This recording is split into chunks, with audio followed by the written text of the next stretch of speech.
वो आपको फोमो होता रहेगा कि मैं ना पढ़ाई कर पा रहा हूँ, ना मैं सिलेक्शन ले पा रहा हूँ, ना मैं जिंदगी एंजॉय कर पा रहा हूँ। बहुत एंशियस होता था हर साल। प्रीलिम से पहले मुझे 1-2 दिन पहले नींद नहीं आती। मैं बस ये कहता हूँ कि आप अपनी लाइफ में एक ऐसी चीज एक्टिविटी चढ़िए जिससे आप सिर्फ प्रिपरेशन पर डिपेंडेंट ना हो। अपने दिमाग में एक चीज लेके चलिए कि जो भी होगा अच्छा होगा, चाहे यूपीएससी हो कुछ और हो।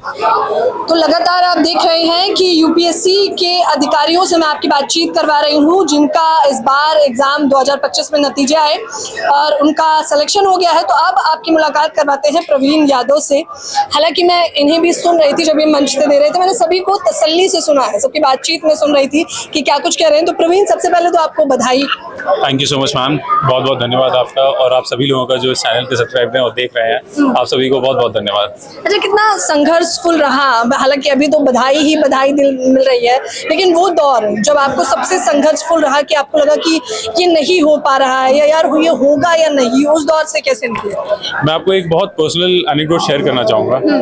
मैंने अपने पहले अटेम्प्ट में प्रीलिम्स क्वालीफाई किया। मेरा 5 नंबर से मेंस रहा था पहले अटेम्प्ट में। ये उम्मीद थी कि पूरा अगले साल पूरा लिस्ट में नाम आएगा मेरा अगले साल प्रीलिम्स क्लियर नहीं हुआ।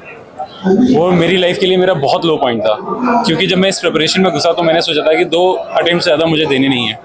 जब दूसरा अटेम्प्ट नहीं हुआ तो मेरे को एक वॉइड सा दिखाई दिया। मैंने सोचा अब क्या करूं, वापस अपने लॉ की फील्ड में वापस जाऊं या कुछ और करूं। 2-3 महीने मैंने ये भी सोचा कि लॉ की प्रैक्टिस करूं, लेकिन फिर घर वालों का सपोर्ट, उन्होंने कहा कि नहीं बेटा अभी परेशान नहीं होना, एक अटेम्प्ट और वो एक अटेम्प्ट ने आज मेरे को एक रैंक दिला दी। मैं घर वालों का बहुत बहुत धन्यवाद व्यक्त करना चाहूँगा कि उन्होंने मेरे ऊपर भरोसा जताया, मेरे फ्रेंड्स का जिन्होंने मेरे ऊपर भरोसा जताया कि नहीं तुम कर सकते हो, इट इज़ अचीवेबल। तारीफ के पात्र तो हैं। आपने इन्होंने तीसरी बार में ये एग्जाम निकाल लिया। कौन सी रैंक है आपकी? मेरी 582 रैंक है दिस ईयर। अच्छा, परिवार का पहला रिएक्शन क्या रहा? शौक से, सब खुशी से। बहुत ऐसा होता है कि रोंगटे खड़े हुए थे। मुझे खुद पता है मैं कैसे, मैंने डर डर के वो लिस्ट में से अपना नाम चेक किया। मैंने सोचा कि कंट्रोल F करूंगा तो वो मूवमेंट मेरा 2 सेकंड में खत्म हो जाएगा अगर मैं कंट्रोल F करके सर्च करूं तो मैंने सोचा कि मैं 1 से लेके नीचे तक लिस्ट में पूरा नाम चेक करूंगा। जहां 400 तक पहुंचा और नाम दिखाई नहीं दिया तो बहुत निराश हुआ। फिर मैंने 2 मिनट और संघर्ष सोचा, मैंने कहा थोड़ा साहस बढ़ाया, मैंने कहा देखता हूँ। जब कंट्रोल F किया तो देखा कि प्रवीण नाम के 4 व्यक्ति हैं लिस्ट में। थोड़ा खुशी हुई। जब तीसरा नाम अपना देखा तो बहुत ही खुश हुआ। फिर सबसे पहले अपने बड़े भाई को फ़ोन किया, फिर मम्मी पापा को फ़ोन किया और ये सिलसिला फिर चलता रहा। 2 दिन तक लगातार कॉलें, मैसेज, और मैं उन सभी को अभी बहुत धन्यवाद व्यक्त करना चाहूँगा कि उन सभी ने टाइम निकाल के मुझे अपनी शुभकामनाएं भेजी। बहुत मुख्य तौर पर अगर आप किसी को क्रेडिट देना चाहें इस जर्नी का तो वो कौन कौन है? मेरी फैमिली इज फर्स्ट मोस्ट। मुझे लगता है उससे ज़्यादा किसी को ये शायद डिजर्व नहीं करता। मेरे दोस्त जो मेरे साथ मेरे उस टाइम में खड़े हुए थे जब मेरे को लगता था कि मैं नहीं कर पाऊंगा, उन्होंने हमेशा मेरा सहारा दिया। उन्होंने बोला कि नहीं हो सकता है, तुम ही करोगे, ये सोच के करो, अगर तुम नहीं तो कौन। तो ये जो थॉट होता है उसने मेरा बहुत सहारा दिया। उसके अलावा मेरे फ्रेंड्स थे, मेरे घर वाले, ताऊ जी, मम्मी पापा, भाई। मेरा जो भाई मेरे साथ रहता है उसका मेरे साथ हमेशा नियंत्रण वो रहा कि वो हमेशा मोटिवेट करता रहा कि नहीं होगा, पक्का होगा, इसी साल होगा। और ये चीज़ें मुझे पुश करती रहीं और आपके सामने उसका वो सामने ही है आपके रिजल्ट कि इस साल लिस्ट में नाम है। अच्छा, आपको क्या उम्मीद थी? अच्छा, आपने कहा कि दूसरी बार में, पहली बार में भी आप काफी डिमोटिवेटेड हो गए, जो कि बहुत वाजिब है। अच्छा प्रवीण, हमने ये भी देखा है कि यूपीएससी की जर्नी के दौरान मैंने मुखर्जी नगर, जैसे मैं ग्राउंड जीरो रिपोर्ट में गई तो मुझे पता चला कि कई सारे लोग डिप्रेशन में आ जाते हैं, एंजाइटी हो जाती है, उन्हें समझ नहीं आता। उन लोगों को क्या कहना चाहेंगे? मैं पर्सनली बताऊं, मुझे खुद, मैं पेपर से पहले बहुत एंशियस होता था। हर साल प्रीलिम से पहले मुझे 1-2 दिन पहले नींद नहीं आती।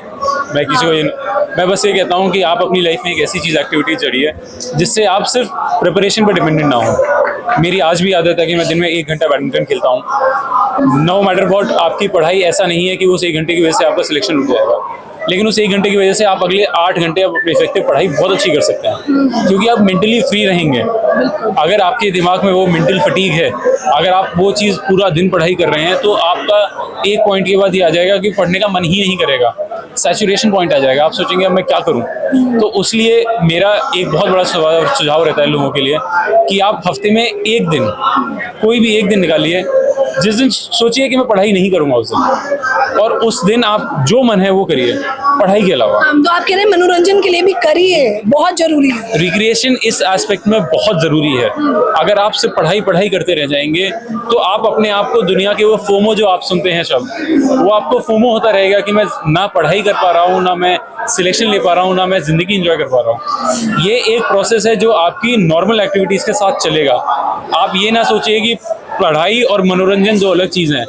पढ़ाई ही मनोरंजन है, उसकी तरह आप चीज़ें बनाइए और अपना life day to day activities उसके लिए सब्स्टिट्यूट मत करिए। अच्छा, बहुत हाइप भी कर रखा है यूपीएससी को, तो मैं ये भी देखती हूँ कि मैडम यूपीएससी में नहीं होता तो अमूमन लोग कटाक्ष भी करते हैं कि तुमसे तो अब लाइफ में कुछ होगा नहीं, तुमने इतना लंबा समय दे दिया। उन्हें क्या कहना चाहेंगे? आप कभी उन लोगों की बात पर विश्वास मत करिए और वो बस कहने के लिए हैं। जब आप सिलेक्शन हो जाएगा तब भी वो लोग ऐसे ही कहेंगे कि ये तो कुछ नहीं कर पाया, ये रैंक नहीं ला पाया, या ये आईएएस नहीं बने, इस कैडर के नहीं बने। जिंदगी में पूर्ति कभी किसी की नहीं हो पाती।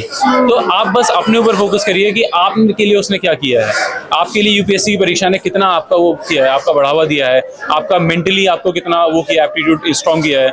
आज की डेट में एक यूपीएससी एस्पिरेंट के पास दुनिया भर के हर टॉपिक के ऊपर नॉलेज होती है। आप जो भी फील्ड में जाएंगे, जहां भी जाएंगे, आप बहुत अच्छा करेंगे। बस मेरा ये सुझाव है कि आप तीसरे या चौथे अटेम्प्ट के बाद एक अपना बैकअप ढूंढ लें। शुरुआत में अच्छा, ये बहुत वैलिड पॉइंट बताया, क्योंकि अमूमन मैं छात्रों से बात करती हूँ तो वो कहते हैं अब हमें समझ नहीं आ रहा मैम, करें तो करें क्या।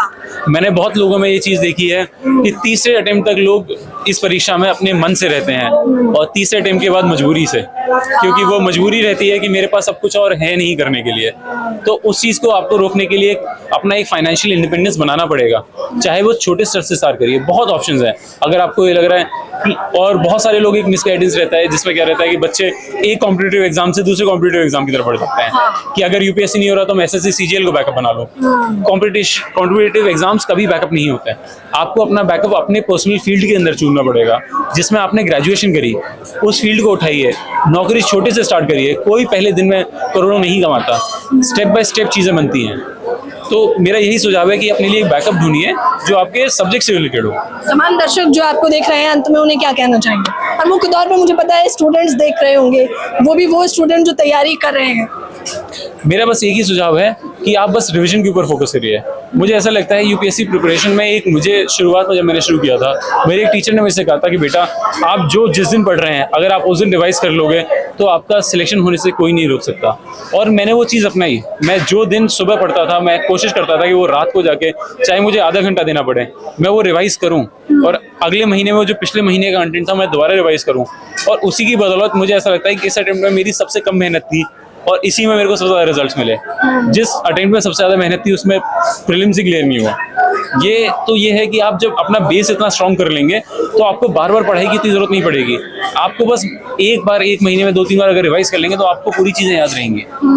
प्रवीण कह रहे हैं मुख्य तौर पर कि एक ही दिन में तो नहीं होगा, लेकिन एक दिन तो जरूर हो जाएगा। कंसिस्टेंसी मेंटेन करते रहना है। डिप्रेशन का जोन भी आएगा, एंजाइटी का जोन भी आएगा। उस दौर में इन्होंने सबसे दिलचस्प बात मुझे इनमें ये लगी, इन्होंने कहा कि हर दिन पढ़ाई के दौरान ही मैं 1 घंटे बैडमिंटन खेलता हूँ। आज भी रूल है कि मैं यहाँ से नोएडा इस वजह से शिफ्ट हुआ क्योंकि दिल्ली में खेलने की जगह कम थी, तो मैं नोएडा इस वजह से गया था ताकि मुझे अपनी फिजिकल एक्टिविटी का एक मौका मिले। मैं घंटा भर अपने शरीर के ऊपर दूं, मैं बैडमिंटन खेलूं, स्पोर्ट्स खेलूं। अच्छा, उस दौरान आपको कभी रिग्रेट नहीं लगा कि यार इसमें भी पढ़ सकते हैं? अमूमन जो छात्रों में कमियां देखी गई कि यार ये क्यों बर्बाद कर रहे हैं, चलिए पढ़ते हैं। मैं इस चीज़ के लिए अपने घर वालों को बहुत बहुत धन्यवाद कहना चाहूँगा कि उन्होंने कभी मुझे इस चीज़ के पीछे नहीं भागने दिया कि दुनिया क्या कर रही है और तुम क्या कर रहे हो। उन्होंने ये कहा कि तुम जो करोगे वो अच्छा करोगे।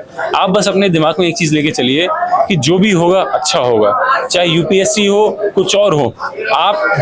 ये आपको जो प्रोसेस है आपको इतना कुछ सिखा देता है, आपकी कंसिस्टेंसी इतनी बना देता है कि आप जहाँ भी जाएंगे, मैं ये नहीं कह रहा कि सिर्फ यूपीएससी, आप जहाँ भी जाएंगे, आप चाहे बिजनेस करिए, लॉ करिए, आप किसी भी प्राइवेट जॉब में जाइए, आप इतना रिगरसली मेहनत करते हैं कि आप वहाँ भी सक्सेसफुल होंगे। लाइफ में सक्सेस की डेफिनेशन सिर्फ यूपीएससी क्लियर करना नहीं है, आपको उससे आगे बढ़ना पड़ेगा।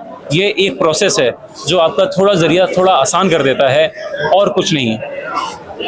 लाइफ में एकमात्र पर्पस यूपीएससी क्लियर करना नहीं है। आप जिस भी क्षेत्र में हैं, अगर आप उसमें बेहतरीन कर रहे हैं, आपका परिवार का समर्थन है, आप मानसिक और शारीरिक तौर पर तनाव महसूस नहीं कर रहे हैं, तो मान कर चलिए कि आप बहुत जबरदस्त कर रहे हैं। आपको तनाव में आने की आवश्यकता नहीं है। जितने भी छात्रों से हम, या फिर यूँ कहें कि होने वाले अधिकारी या बन चुके अधिकारियों से बातचीत कर रहे हैं, वो लगातार यही बता रहे हैं। आप लोग भी मुझे अपनी राय जरूर दें। कैमरामैन नावेद के साथ ज्योति यादव।